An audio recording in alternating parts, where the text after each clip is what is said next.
concerned about. Last check over at the airport, official reading there, 1/8 mile visibility, so that is nearly zero visibility. So if you're still thinking about returning some gifts, doing some shopping tonight, be extra cautious.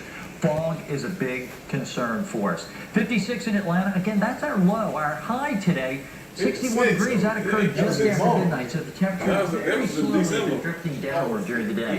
Gainesville at 52 right now. Peachtree City 58. A little milder Carrollton. We have 60 degrees as we look across North Georgia. Here's our latest radar satellite imagery. It's really tough to see where the clouds, the fog are. If you look closely,